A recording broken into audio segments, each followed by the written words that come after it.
ओम शांति। आज 19 नवंबर 2025। Self progress के लिए 3 मेन पॉइंट्स। पॉइंट नंबर 1 है ज्ञान के तीसरे नेत्र का बल जब आत्मा में आ जाता है तो क्रिमिनलपन समाप्त हो जाता है। बाप की श्रीमत है, बच्चे तुम सब आपस में भाई भाई हो, भाई बहन हो। तुम्हारी आंखें कभी भी क्रिमिनल नहीं हो सकती। अगर आंखों को सिविल बनाना है, अगर दृष्टि को पवित्र बनाना है, तो इसके लिए बाबा ने कहा ज्ञान के तीसरे नेत्र का बल जमा होना चाहिए। मतलब कि ये प्रैक्टिस, क्योंकि कई बार हम बहुत लेट ज्ञान मार्ग में रियलाइज करते हैं कि सबसे इम्पोर्टेंट है फाउंडेशन को पक्का करना, और वो फाउंडेशन है आत्मिक स्थिति। अगर वो पक्का नहीं होता तो भले ही कितना भी योग लगाए, सेवा करे, मेहनत करे, उससे मिस्टेक्स होती रहेगी, आंखें सिविल नहीं बनेगी। और इसीलिए बाबा कहते हैं कि मेहनत करनी। किस बात की मेहनत करनी होती है? कोई फिजिकल मेहनत नहीं होती है।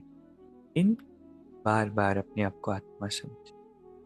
योग में भी बहुत देर सिर्फ आत्मिक स्थिति में सेट होकर के रहें। जितना ये बल पक्का होगा उतनी आंखें सिविल होगी। तो अगर महसूस करते हैं कि आंखें क्रिमिनल हो जाती है, बुरे संकल्प आते हैं, विकारों के संकल्प आते हैं, स्वप्न आते हैं, तो आत्मिक स्थिति पर वर्क करना है, ये बल पक्का करना है।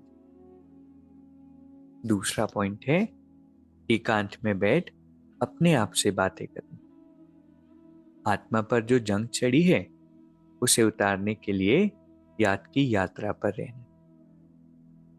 इतने जन्मों की जंग आत्मा पर चढ़ी हुई, इसीलिए बहुत गहरे संस्कार आत्मा में।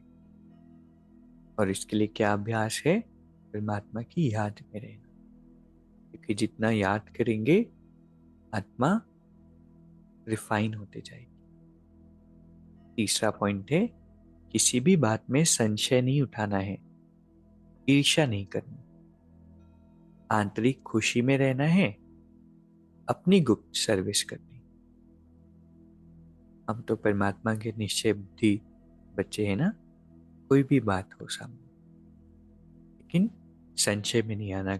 चाहे कोई कार्मिक अकाउंट सामने आ जाए, कोई बड़ा पेपर आ जाए, कुछ अनहोनी हो जाए, चाहे कोई लॉस हो जाए, चाहे कोई बाबा का बच्चा हो, वो कुछ मिस्टेक करे, उसके अंदर कमी कमजोरी देखे, या फिर किसी के ज्ञान छोड़ने, कोई भी बात से हमें संशय बुद्धि नहीं होना है। तो आज की 3 सुंदर शिक्षाएं हैं।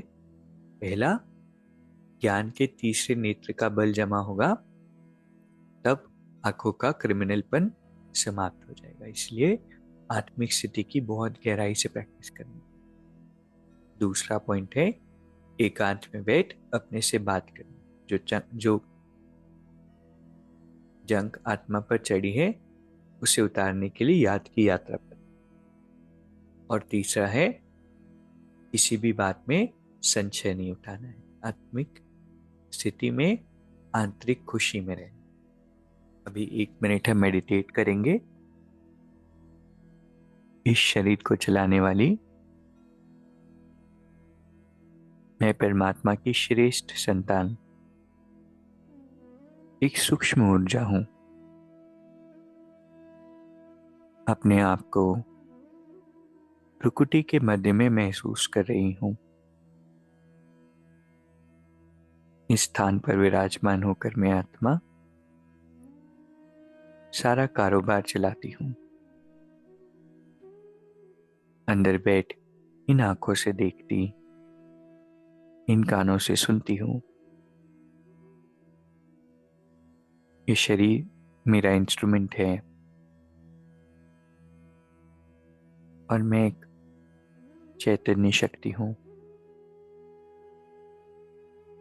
सदा परमात्मा के साथ कंबाइन रहने वाली,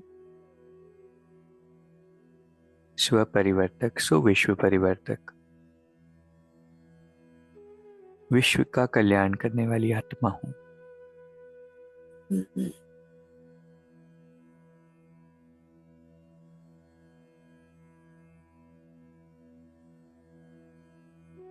बाबा हर पल मेरे साथ है। ओम शांति। शुक्रिया, शुक्रिया।